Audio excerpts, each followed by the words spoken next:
Pak Adi ini bersama pembimbingnya ini pada saat S1 itu sudah mampu menemukan sebuah inovasi di bidang teknologi, yaitu mesin pemisah daging dan tulang ikan yang dikenal dengan Suritex. Ya, luar biasa ya, S1 sudah punya prestasi. Ya. Ini Pak Adi luar biasa sekali. Setelah menjadi dosen, Pak Adi terus aktif melakukan penelitian inovatif bersama tim di jurusan atau program studi ilmu perikanan. Antara lain, Pak Adi ini bersama tim itu mengembangkan model pengelolaan kawasan pesisir dan ikan ekonomis rendah yang terintegrasi, dan saat ini juga Pak Adi dan tim sedang melakukan tahap komersialisasi produk olahan rumput laut dengan merek dagang Seaweed dan Ikani. Untuk produk olahan ikan ekonomis rendah.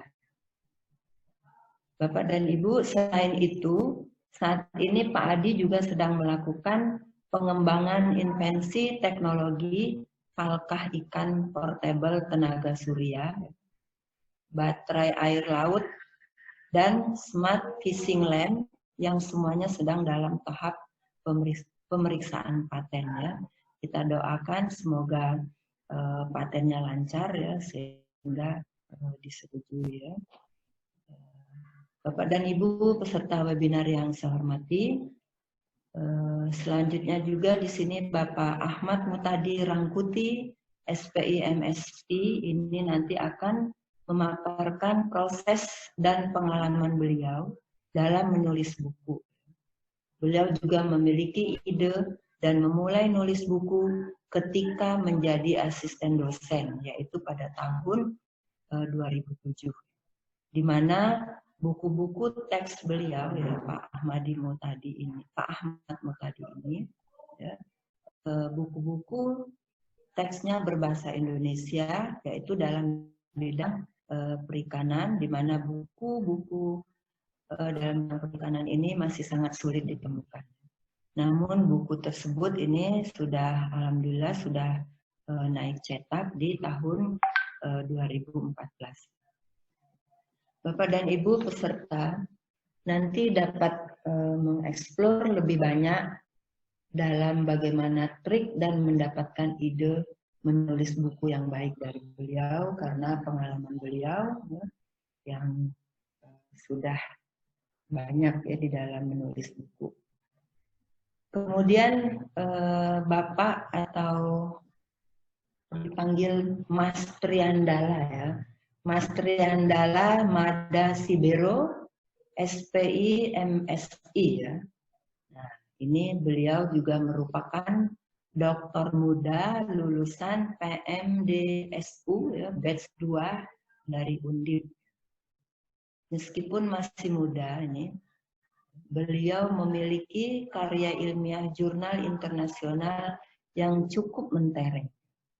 Bagaimana tidak, high index beliau pada umur 27 tahun ini sudah 5. Luar biasa ya, mudah-mudahan bisa diikuti oleh yang muda-muda lainnya ya. Kemudian juga Mas Triandala ini juga ya, beberapa jurnal beliau juga sudah tembus pada jurnal internasional Q1. Nah, untuk itu dengan paparan beliau, para dosen muda ini diharapkan ya, mendapat suntikan moral untuk produktif sesuai tema kita pada hari ini. Kepada Bapak dan Ibu peserta webinar ya, dari berbagai wilayah se-Indonesia, saya ucapkan selamat mengikuti webinar. Semoga kita semua dapat mengambil hikmah dan pelajaran dari webinar hari ini ya, untuk meningkatkan produktivitas dalam menghasilkan riset yang inovatif, ya, menulis buku yang publikasi internasional bereputasi.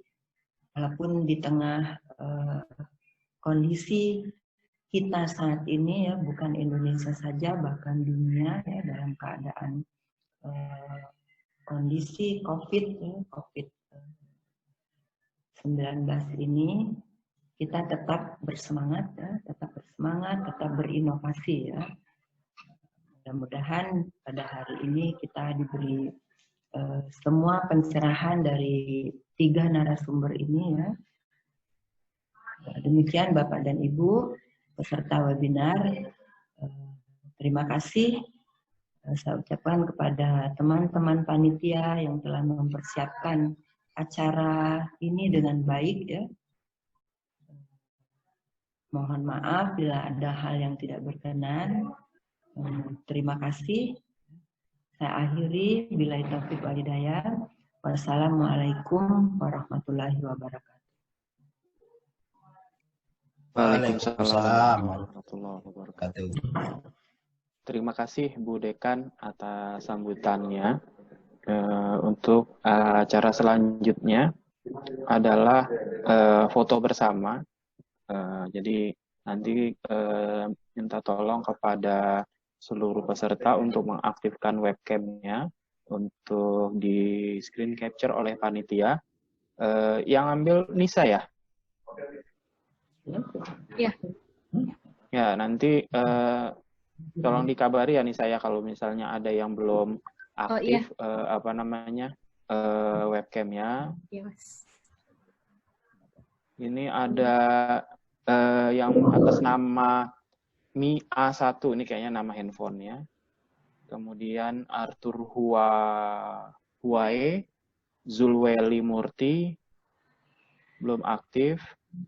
500 digeser satu-satu.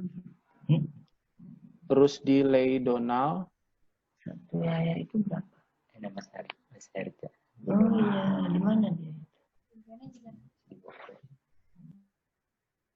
Yunisa Octavia, Christophorus Ado belum aktif webcamnya. Ayo mau cari jam sarapan ya teh. Pak, mohon maaf sudah aktif, cuma jari. Rio Kurniawan belum aktif.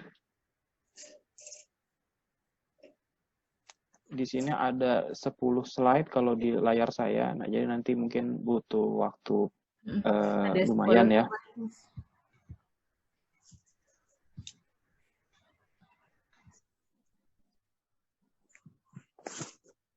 Silakan bagi yang belum mengaktifkan webcamnya untuk mengaktifkan webcamnya.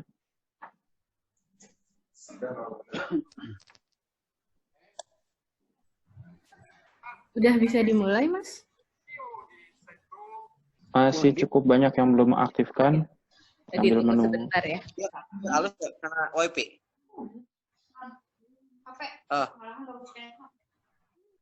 Ya. Ini yang dari page 6 sampai 10 belum aktif.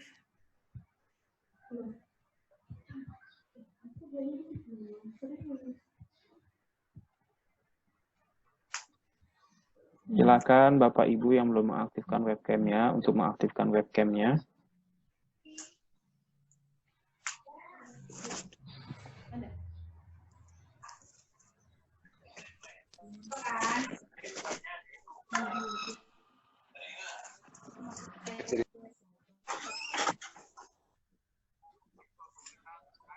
Kalau misalnya ada yang webcamnya bermasalah, mungkin bisa diganti dengan foto dirinya gitu ya, sehingga lebih enak gitu di ininya, dilihatnya.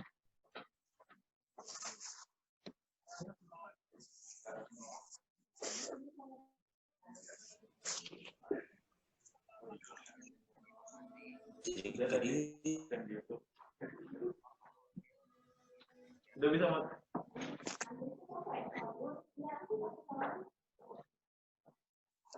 Ya, silakan yang belum mengaktifkan webcamnya.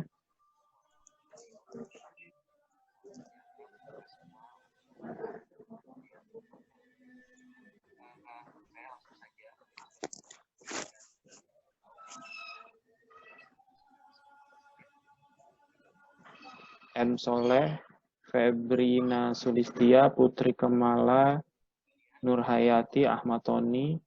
Ini masih belum mengaktifkan webcamnya. Dari slide 6 sampai 10 nih banyak yang belum mengaktifkan webcamnya.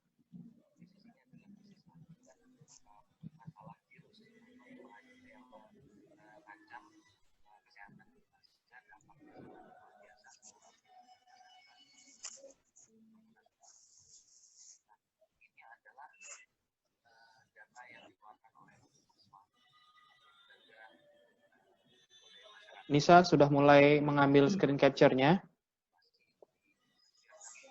Sudah, Mas Muta. Sudah mulai diambil.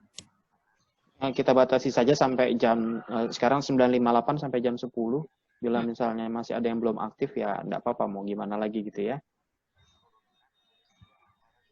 Kalau sudah selesai, mohon dikabari ya, Nisa.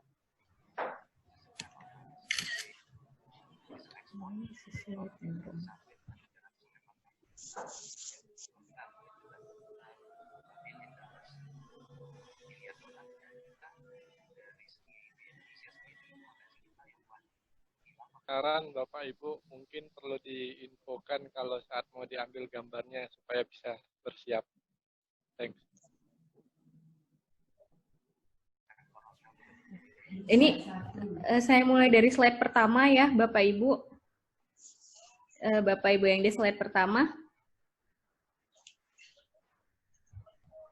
1, 2. Kemudian lanjut ke Bapak Ibu yang ada di slide kedua.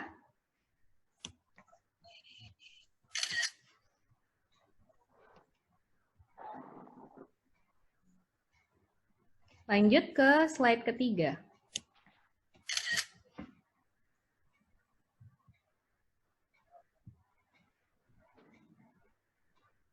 Oke, selanjutnya di slide keempat.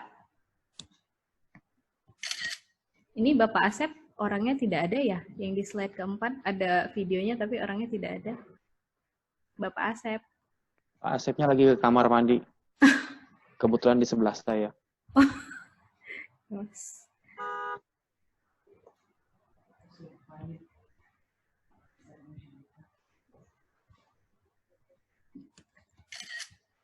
Baik, Bapak Ibu yang ada di slide kelima.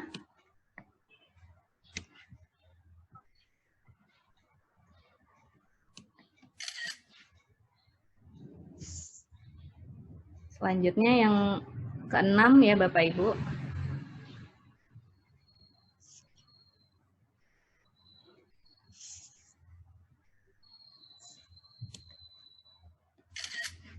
Ini di yang keenam sebenarnya 6 sampai 10 masih banyak yang belum mengaktifkan webcam-nya. Tapi saya screenshot saja ya Mas Muta ya. Ya, lanjut aja Mbak Nisa.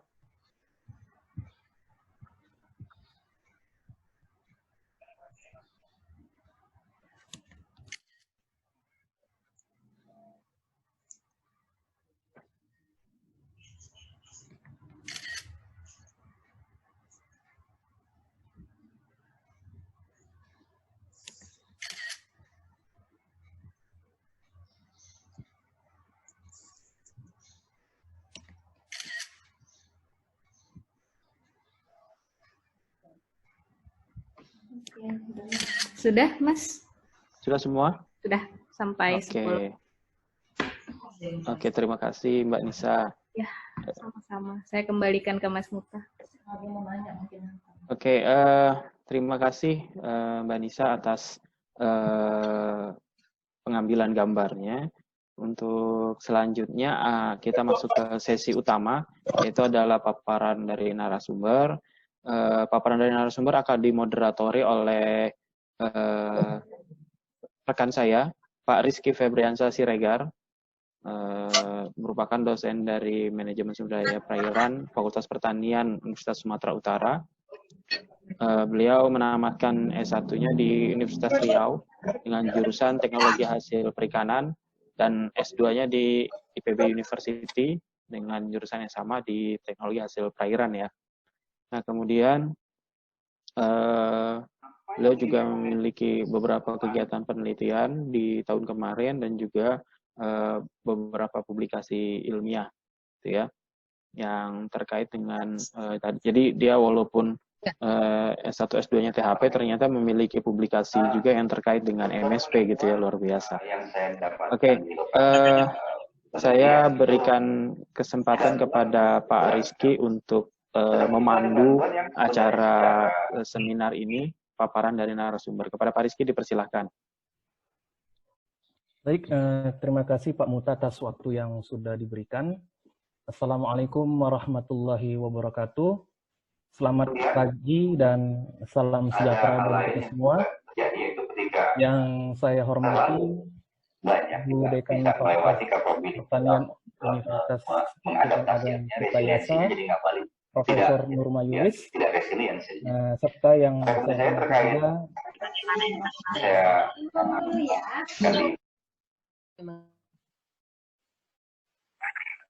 seorang penyunting.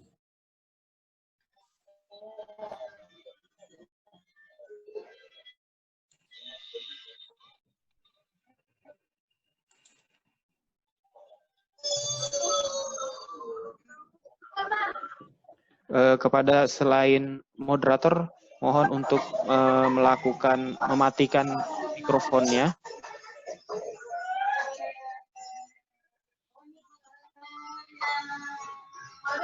Silakan kepada selain moderator untuk menonaktifkan mikrofonnya dulu, supaya kita memberikan kesempatan kepada moderator untuk menyampaikan pengantar paparannya.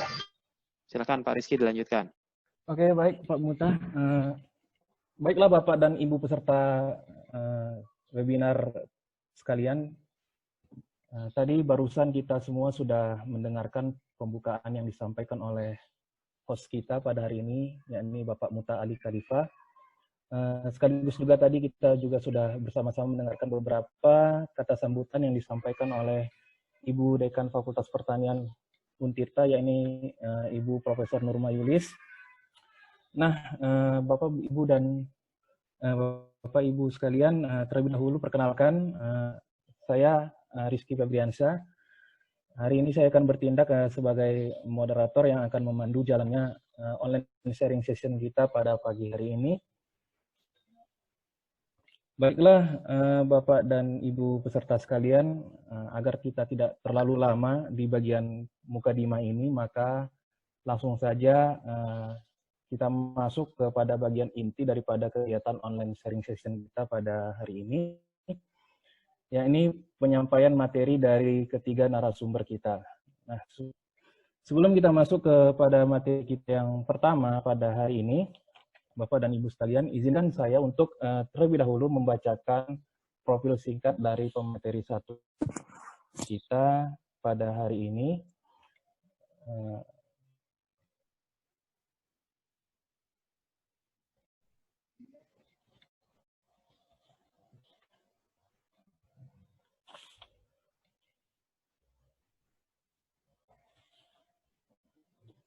Nama lengkap beliau adalah Bapak Dr. Adi Susanto, SPI, MSI.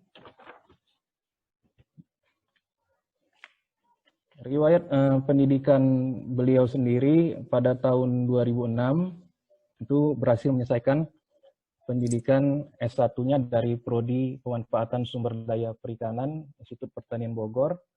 Selanjutnya pada tahun 2010, beliau berhasil menyelesaikan pendidikan S2-nya dari program Studi Teknologi Kelautan, Institut Pertanian Bogor. Dan pada tahun 2019, beliau berhasil menyelesaikan pendidikan S3-nya dari program Studi Teknologi Perikanan Laut dengan judul riset disertasi, yakni pengembangan teknologi pencahayaan untuk lift net yang hemat energi dan ramah lingkungan. Ada pun riwayat penelitian beliau dalam 5 tahun terakhir.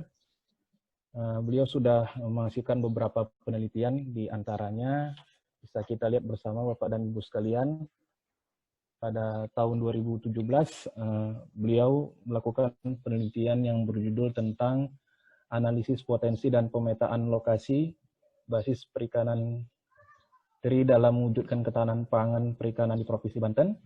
Kemudian di tahun yang sama juga beliau melakukan penelitian tentang pemanfaatan energi terbarukan untuk perikanan lampu yang efektif dan ramah lingkungan di Teluk Banten. Selanjutnya pada tahun 2018 beliau juga melakukan penelitian tentang pemanfaatan energi terbarukan untuk perikanan lampu yang efektif dan ramah lingkungan di Teluk Banten juga. Dan terakhir yang terbaru pada tahun 2019 beliau juga melakukan penelitian sekaligus dengan 2 judul yang berbeda, yakni produktivitas dan sistem logistik perikanan pelagis di Selat Sunda dalam mewujudkan ketahanan pangan perikanan di Provinsi Banten, dan penerapan LED fishing lamp untuk peningkatan efektivitas dan efisiensi perikanan bagan tancap di Teluk Banten. Kemudian untuk hak kekayaan intelektual sendiri yang sudah dihasilkan oleh beliau dalam beberapa tahun terakhir ini, antara lain bisa kita lihat bersama di slide. Pada tahun 2006, beliau sudah menciptakan alat berupa mesin pemisah daging dan tulang ikan. Nah, ini yang dijelaskan oleh Ibu Dekan kita tadi, bahwasanya Pak Adi ini sudah menghasilkan paten ya pada saat beliau menempuh pendidikan S1-nya. Kemudian pada tahun 2012, beliau juga menghasilkan suatu hak paten berupa umpan buatan sintetik untuk penangkapan ikan karang. Lalu pada tahun 2018, beliau juga sudah menciptakan sebuah alat baterai air laut dengan sumber energi lampu pemikat ikat. Lalu pada tahun 2019 juga sudah menghasilkan suatu alat, yakni lampu pemikat dan pengumpul ikan berdaya rendah, serta palkah ikan portable bertenaga surya.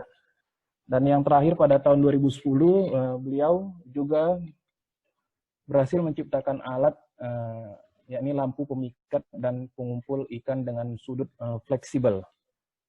Jadi Bapak dan Ibu sekalian, para peserta webinar di pagi hari yang berbahagia ini, itulah tadi sedikit profil singkat dari pemateri satu kita, yakni Bapak Adi Susanto. Nah, untuk tidak berlama-lama lagi, waktu kita juga bisa berjalan dengan efisien, marilah kita beralih ke materi kita yang pertama pada hari ini, yang akan disampaikan langsung oleh Bapak Adi Susanto dengan judul membangun budaya riset inovatif untuk menghasilkan suatu hak kekayaan intelektual. Nah, kepada Bapak Adi Susanto, kami persilakan dengan segala hormat, Pak. Baik, terima kasih Pak Rizky sebagai moderator. Assalamualaikum warahmatullahi wabarakatuh. Selamat pagi dan salam sejahtera untuk kita semua. Saya ucapkan selamat datang bagi Bapak Ibu peserta webinar dari berbagai pelosok dan berbagai wilayah. Tadi sudah diperkenalkan oleh Pak Rizky biodata singkat saya. Pada kesempatan hari ini saya akan sharing ya Bapak Ibu sekalian, sharing pengalaman terkait dengan bagaimana merencanakan penelitian yang inovatif dan diharapkan nanti kita akan memiliki haki dan di akhirnya kita punya inovasi yang bisa dikomersialisasi. Oke, sebelum kita mulai, suara saya terdengar jelas kah Bapak Ibu? Khawatir terkendala dengan audio. Suaranya jelas Pak Adi, tapi ini di screen-nya di sebelah kanan dan bagian atas tuh ada kotak hitam. Oke, sebentar. Berarti tidak terlihat full ya, Pak Muta ya? Tidak terlihat full. Oke, sebentar. Saya rubah dulu settingnya. Oke, itu di video mungkin ya. Jadi ketutup semua malah Pak Adi. Sebentar. Oke.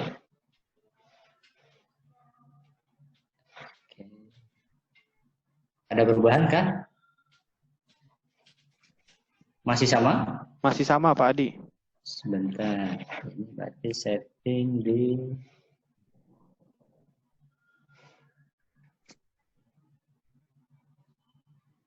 tambah parah Pak. share screen. Sebentar.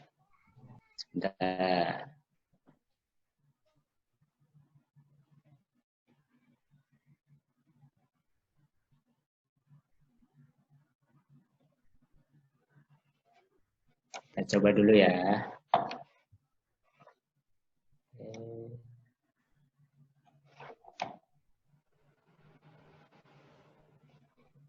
Masih sama? Masih Pak. Masih. Oke, gimana itu settingannya ya? Sebentar. Udah, Mbak Di, udah bisa. Oke. Sudah? Sedikit lagi Pak.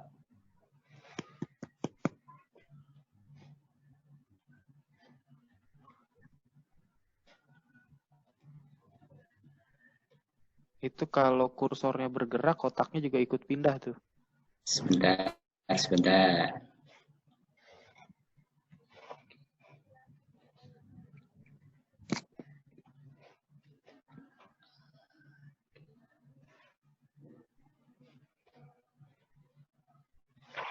Settingnya di setting.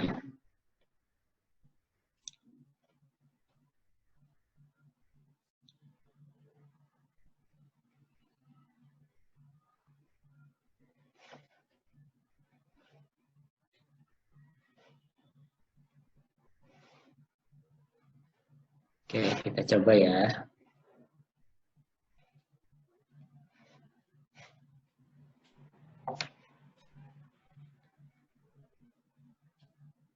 Ada perubahan kah? Masih ada sedikit, tapi ini udah di bagian atas, kayaknya nggak masalah Pak, bisa dilanjutkan aja. Oke, kita lanjut aja ya. Baik, ada beberapa hal yang ingin saya sharing. Yang pertama adalah nanti kita akan coba sharing bagaimana kita bisa kreatif menciptakan ide-ide penelitian. Yang berikutnya adalah bagaimana kita menyusun, kemudian menghasilkan riset yang memiliki invensi dan punya nilai inovasi. Kemudian yang terakhir adalah bagaimana kira-kira langkah kita untuk meraih haki, kemudian melakukan komersialisasi terhadap riset yang kita miliki. Nah, peraih Nobel Ekonomi bidang ekonomi Paul Romer tahun 2018 ini sudah mengingatkan kita tentang pentingnya inovasi dalam rangka menggerakkan ekonomi di suatu negara.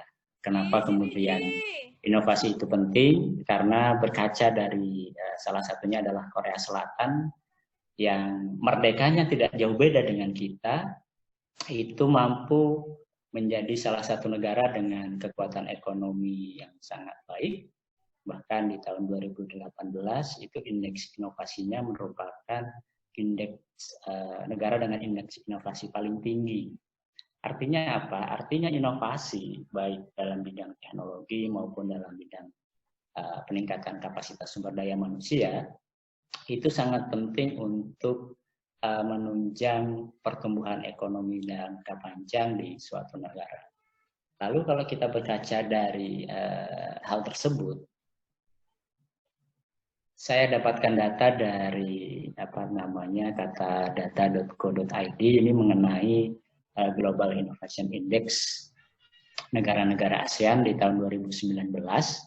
Nah, negara kita Indonesia itu justru berada di peringkat kedua terbawah setelah Kamboja. Sementara yang paling tinggi adalah Singapura. Nah, ini mengindikasikan bahwa memang semua pihak, semua stakeholder yang berkepentingan untuk pengembangan ekonomi atau pengembangan negara di Indonesia itu harus aware, harus peduli terhadap kegiatan atau aktivitas dalam hal ini penelitian yang memiliki nilai inovasi tinggi. Nah, saya coba mengambil informasi dari presentasinya Menristek Bapak Bambang Brojonegoro. Nah, ini salah 3 atau salah 2 yang menyebabkan indeks inovasi kita rendah adalah yang pertama terkait dengan belum sinkronnya atau belum terkoneksinya penelitian antara perguruan tinggi dan industri, sehingga kemudian penelitian yang dilakukan oleh kita, kawan-kawan di perguruan tinggi, itu belum terkoneksi dengan baik dengan kebutuhan industri, sehingga kemudian ketika ada langkah komersialisasi, maka dari pertimbangan industrinya ini masih memiliki gap, sehingga kemudian tidak bisa langsung diimplementasikan.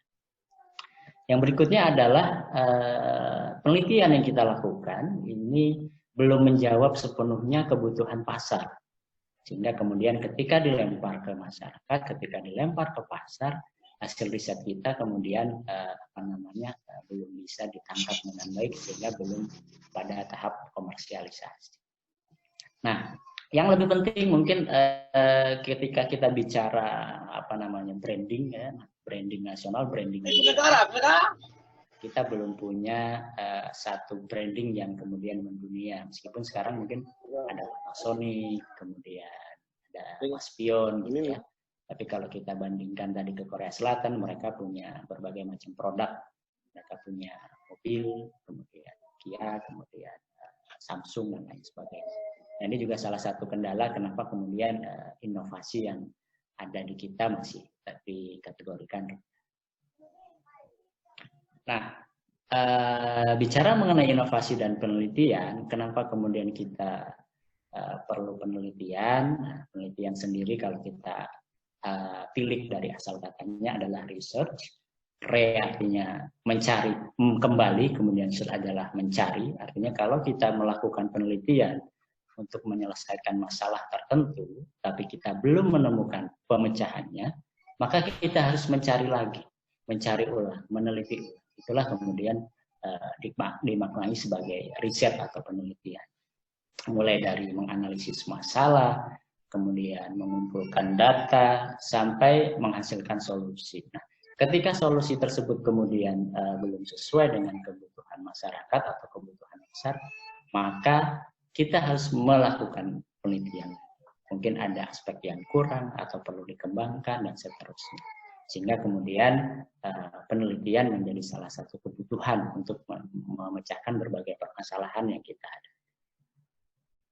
Nah, saya mencoba menyajikan data dari pangkalan data Dikti, karena kalau saya lihat dari pesertanya sebagian besar dosen gitu ya, bisa dosen di perguruan tinggi ataupun negeri maupun dosen di perguruan tinggi swasta. Nah, kalau kita lihat dari jumlah dosen itu kurang lebih mendekati 300.000.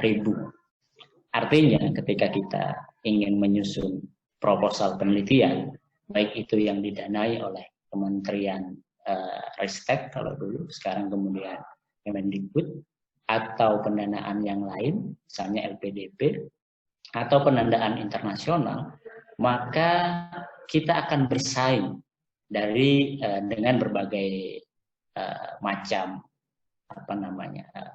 bidang, baik di tingkat perguruan tinggi maupun di tingkat nasional. Nah, dari berbagai macam latar belakang pendidikan, kemudian asal perguruan tinggi tersebut, maka ketika kita mengajukan atau menyusun proposal penelitian, kita harus menjadi inovatif. Kita harus berinovasi, kita harus kreatif untuk menggali ide dari permasalahan yang akan kita angkat tersebut. Nah,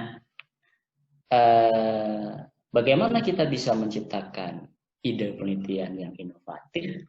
Nah, ini biasanya berangkat dari kreativitas. Nah, setiap individu ini sudah memiliki sebenarnya potensi kreatif. Kenapa? Karena setiap individu memiliki kemampuan berpikir, setiap individu memiliki pengalaman yang sangat beragam. Lalu yang tidak kalah pentingnya adalah setiap individu akan punya motivasi. Kenapa dia harus melakukan penelitian di bidangnya masing-masing. Nah, ketika tiga potensi ini kemudian digabungkan dalam setiap individu, maka akan terbentuk kreativitas individu untuk menggali ide, untuk menciptakan riset yang inovatif. Ketika beberapa individu ini bergabung menjadi sebuah kelompok atau sebuah grup, maka kemudian akan lahirlah ide-ide kreatif dari masing-masing individu yang secara bersama-sama akan digunakan dalam menyusun proposal yang akan dibuat untuk memecahkan permasalahan bersama. Nah, saya mencoba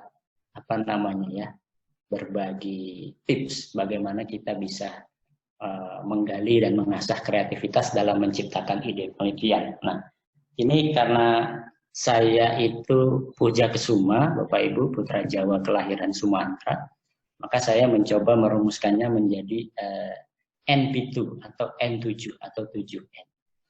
Bagaimana kita bisa menjadi kreatif? Yang pertama adalah niteni. Nah, apa itu niteni? Niteni adalah kita membaca, kemudian memahami, kemudian menelaah penelitian-penelitian terkait, sehingga kita kemudian mempunyai ide apa sebenarnya yang belum dilakukan terkait penelitian tersebut.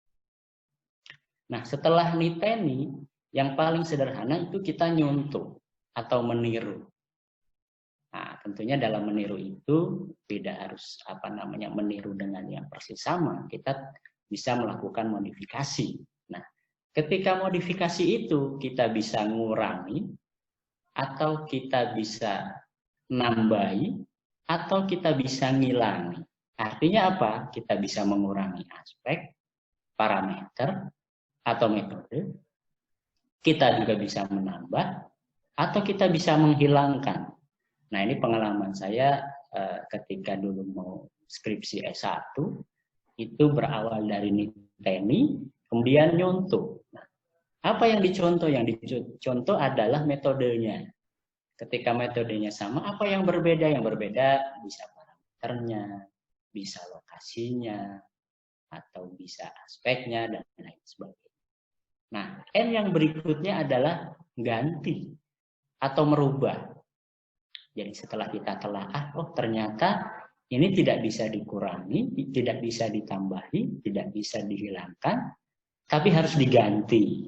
Nah, ini juga salah satu cara untuk menciptakan ide-ide penelitian yang kreatif. Nah, yang terakhir, setelah kita melakukan 6N tadi adalah gaya anyar, atau kita meng-create atau kita mendesain penelitian yang benar-benar baru.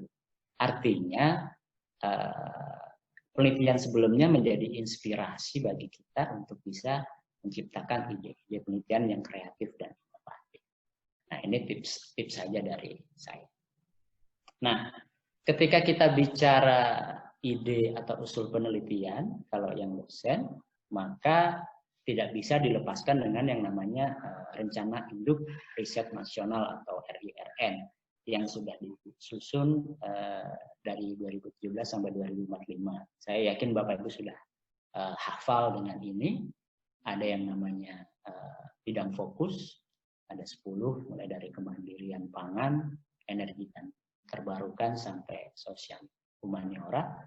Kemudian nanti akan menentukan tema, lalu spesifik lagi ke topik, dan terakhir adalah judul.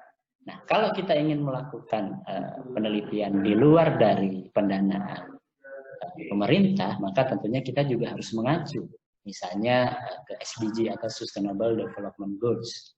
Itu juga bisa jadi satu topik acuan. Atau mengacu kepada topik-topik yang lain sesuai dengan syarat ataupun panduan yang ada di masing-masing topik penelitian tersebut. Nah, bagaimana kita bisa memilih topik riset yang sesuai dengan penelitian kita, kompetensi kita, kemudian kreatif? Nah, tips dari saya yang pertama adalah menyesuaikan topik riset dengan kompetensi. Nah, kompetensi ini bisa individu atau kelompok. Nah, ketika sudah sesuai dengan kompetensi yang nanti dibuktikan dengan rekam jejak penelitian, maka akan lebih mudah dalam menyusun ide riset atau proposal penelitian.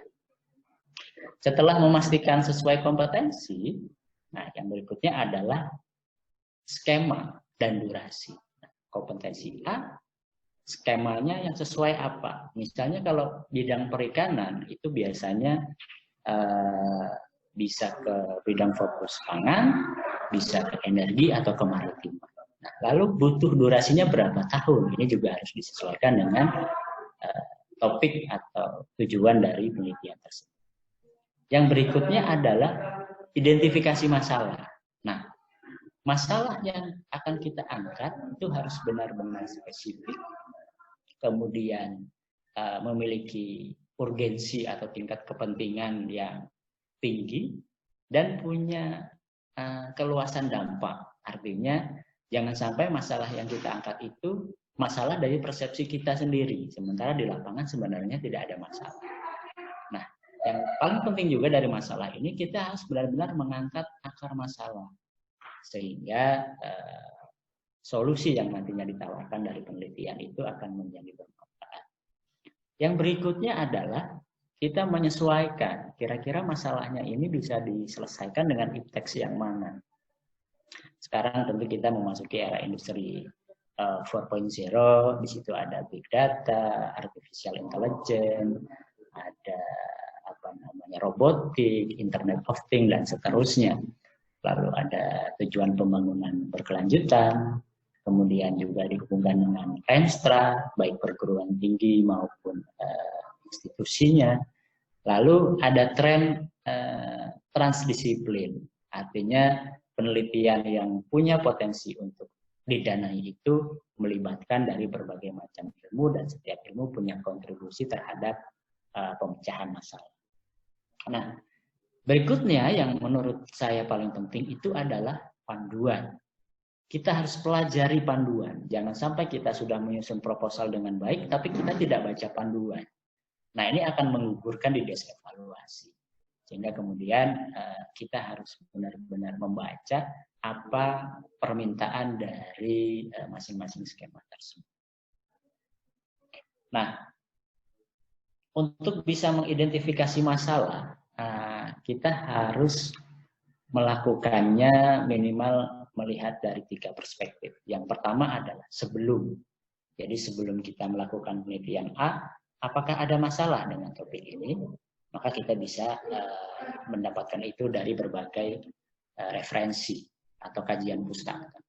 Yang berikutnya adalah saat ini, saat kita mengajukan penelitian, apakah masih masalah tersebut? Nah, caranya bagaimana? Kita bisa observasi lapang, bisa diskusi dengan stakeholder, atau bisa menggali dari berbagai macam berita. Nah, yang berikutnya adalah masalah ini apakah akan tetap menjadi masalah ketika kita mengeluarkan solusinya dengan penelitian. Artinya dampak dari solusi ini jangan-jangan nanti menimbulkan masalah baru. Nah, ini juga menjadi penting. Nah, biasanya masalah-masalah tersebut kemudian dalam proposal untuk lebih mudah, Bapak Ibu bisa membuat sebuah peta atau diagram fishbone atau diagram tulang ikan. Nah, ini menggali dari akar masalahnya apa, lalu spesifik akarnya apa di masing-masing masalah tersebut, kemudian dituangkan terakhir dalam peta jalan penelitian. Nah, kalau kita sudah bisa menguraikan ini, maka kita akan lebih mudah menentukan alternatif solusi yang akan kita tawarkan. Nah, ini adalah diagram atau gambaran bagaimana menyusun penelitian yang efektif. Mohon maaf. Nah, ketika kita punya masalah yang sederhana, maka solusinya yang efektif dan efisien itu juga sederhana, Bapak Ibu. Jangan kita punya masalah sederhana, tapi solusinya canggih. Maka ini menjadi tidak efektif tapi menjadi tidak efisien. Nah, yang paling bagus atau yang paling diharapkan adalah ketika masalahnya kompleks, tapi dari masalah yang kompleks itu kita bisa menghasilkan solusi yang sangat sederhana, sehingga kemudian menjadi efektif dan sangat efisien. Nah, saya yakin Bapak Ibu semua punya pengalaman terkait hal ini. Nah, saya berbagi saja ilustrasi salah satu atau salah dua penelitian yang dulu saya lakukan bersama tim. Yang pertama adalah terkait dengan penelitian Master Plan Percepatan dan Pembangunan Ekonomi Indonesia, ini di tahun 2013 sampai 2015. Sepertinya kalau sekarang di panduan 12 itu sudah tidak ada skema ini. Nah, dulu ada koridor-koridor, ada Jawa, ada Sumatera, ada Sulawesi. Karena Untirta itu ada di Jawa, maka kita memilih koridor Jawa. Lalu bidang fokus yang kita pilih adalah makanan dan minum. Nah, yang berikutnya di topik permasalahan, kita mengangkat potensi pesisir dan pulau-pulau kecil di Indonesia. Salah satunya di Banten itu ada yang namanya Pulau Panjang. Nah, pengelolaannya itu masih belum terintegrasi, belum memiliki zonasi, dan belum punya produk unggulan dari pulau tersebut. Lalu kemudian itu kita angkat menjadi sebuah penelitian dengan judul Model Pengelolaan Kawasan Pesisir Berbasis Ekosistem untuk menunjang produksi karagenan. Nah, karagenan kita angkat sebagai produk unggulan, tapi di luar itu di sini juga ada zonasi pemanfaatan untuk budidaya, untuk perikanan tangkap, bahkan kita juga introduksi teknologi lampu LED untuk perikanan bagan. Nah, ini merupakan solusi-solusi yang kita tawarkan dari permasalahan tersebut. Nah, yang berikutnya terkait dengan penelitian pekerti. Nah, ini juga sama, mulai dari bidang unggulannya kita pangan, lalu potensi lokal. Ini renstra perguruan tingginya adalah potensi lokal pertanian dan perikanan. Lalu topik permasalahannya adalah penggunaan lampu listrik pada perikanan itu boros energi, umur teknis singkat, lalu kurang efisien, lalu muncullah teknologi memodifikasi lampu LED. Nah, yang berikutnya adalah ini sebenarnya riset S3 saya.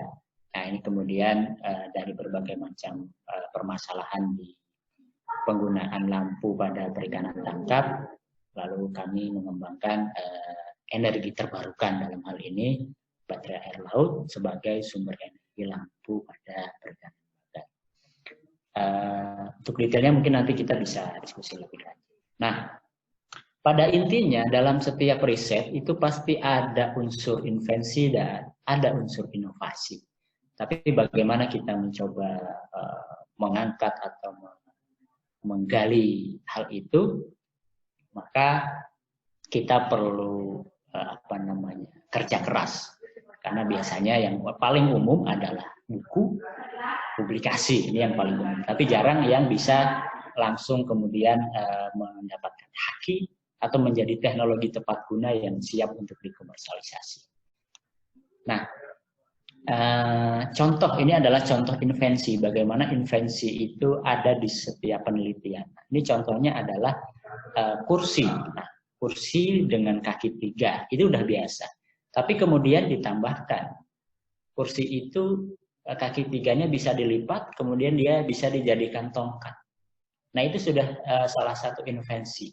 Invensi dalam hal ini adalah pemecahan permasalahan yang spesifik di bidang teknologi, baik sifatnya produk atau proses. Nah, saya yakin di penelitian Bapak Ibu pasti memiliki nilai invensi. Hanya bagaimana menggali, mempertajam invensi tersebut, kemudian bisa diangkat menjadi sebuah inovasi. Nah, ini ada sebuah skema atau gambar diagram bagaimana menumbuhkan jiwa inovator. Inovator itu intinya adalah dua hal. Yang pertama dia harus kreatif, yang kedua dia harus berani mengambil resiko. Kenapa? Karena untuk bisa dipasarkan, untuk bisa dikomersialisasi, di situ ada resiko gagal. Kalau tidak berani mengambil resiko ini, maka invensi yang kita hasilkan itu tidak akan bisa menjadi inovasi karena hanya selesai di pengembangan saja, atau di sini kuadrannya bisa selesai di sustainer atau di dreamer kalau kita tidak bisa atau tidak berani mengambil resiko tersebut. Nah, sebagian besar kita setelah melakukan penelitian menemukan invensi, ini ada di sini Bapak Ibu. Bahkan mungkin termasuk saya juga ada di sini. Kenapa? Karena kita selesai di pengembangan tapi tidak sampai di komersialisasi. Di situ ada lembah atau mungkin tidak dikatakan jurang kematian gitu ya. Banyak inventor itu invensinya rontok ketika di tahap pengembangan. Ketika mau masa komersialisasi dia gagal. Nah, kenapa itu bisa terjadi? Karena memang di fase pengembangan itu ada pengembangan bisnis dan pengembangan teknologi. Yang Mohon itu maaf, tidak bisa dilakukan. Pak Adi, Ya. mengingatkan bahwasanya waktu kita tinggal 5 menit lagi Pak untuk sesi Bapak. Oke, baik, terima kasih. Ya, saya percepat. Jadi kadang kita gagal atau tenggelam di pengembangan, tapi tidak bisa masuk ke fase komersialisasi karena tidak adanya mitra, karena kita tidak bisa sendiri dalam hal ini. Nah, Bapak Ibu pasti sudah akrab dengan yang namanya TKT atau tingkat kesiapterapan teknologi. Nah, ini kalau ingin menjadi inovator atau invensi, maka produk atau invensi Bapak Ibu itu harus berada di level 8 atau 9. Itu baru siap untuk komersialisasi. Nah, ini ada skema pendanaan yang menggiurkan bagi Bapak Ibu yang punya invensi. Itu ada dari pra-startup sampai scale up. Itu dari Kemenristek, itu bahkan pendanaannya bisa 1 miliar, ini bisa dimanfaatkan untuk pengembangan invensi Bapak Ibu. Nah, ini Bapak Ibu pasti sudah tahu, kita punya unicorn atau startup dengan valuasi ekonomi di atas 14 triliun, ada Gojek, Tokopedia, Traveloka, ada Bukalapak. Nah, ini saya cerita roadmap Suritek yang tadi sempat disampaikan oleh Bu Dekan. Sebenarnya ini adalah paten dari pembimbing saya, Profesor Ari Purbayanto, kemudian ada Pak Edi Husni, Pak Beni Pramono, dan Pak Muhammad Priyanto. Salah satunya terakhir adalah saya, bagaimana inovasi itu tidak serta-merta, tapi butuh waktu. Jadi kalau kita lihat generasi pertama sampai generasi terakhir, itu mesin ini, Suritek ini punya perjalanan yang sangat panjang. Nah, ini adalah sebaran bagaimana ini sudah dikomersialisasi dari Aceh sampai Papua. Kita sudah punya UKM yang memanfaatkan produk tersebut. Nah, ini adalah Seaweed tadi yang MP3i, kemudian ditambah Hailing. Kita mencoba menerapkan atau menggali potensi unggulan dengan merek. Kemudian Seaweed ini ada sabun, sampo, manisan, dan seterusnya. Dan haki merek kita sedang dalam proses pendaftaran. Yang berikutnya adalah ini terkait dengan inovasi baterai air laut. Jadi dari 2013 sampai saat ini. 2 paten sudah kita daftarkan. Kemudian saat ini saya sedang menjajaki dengan perusahaan lampu di sekitar Balaraja untuk fase komersialisasi, sehingga nantinya diharapkan bisa dimanfaatkan oleh nelayan bagan di Banten. Nah, ini yang sedang kami kembangkan, yaitu menghasilkan Smart Fishing Lamp 4.0 atau kami singkat dengan Seville 4.0. Ini sedang inisiasi kerjasama dengan produsen lampu. Nah, ini sekilas dokumentasi perjalanan bagaimana menghasilkan invensi baterai air laut dan LED fishing lamp.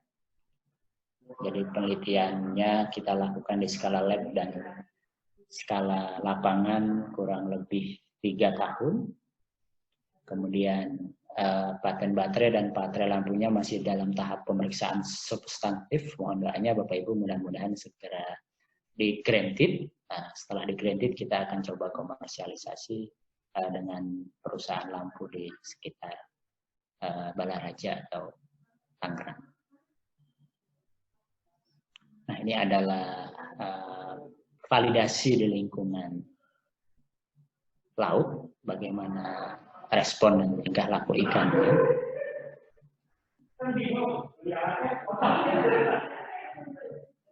Baik, terima kasih Pak Rizky, mudah-mudahan tidak terlewat waktunya. Demikian pemaparan singkat dari saya. Terima kasih, saya kembalikan ke moderator. Assalamualaikum warahmatullahi wabarakatuh.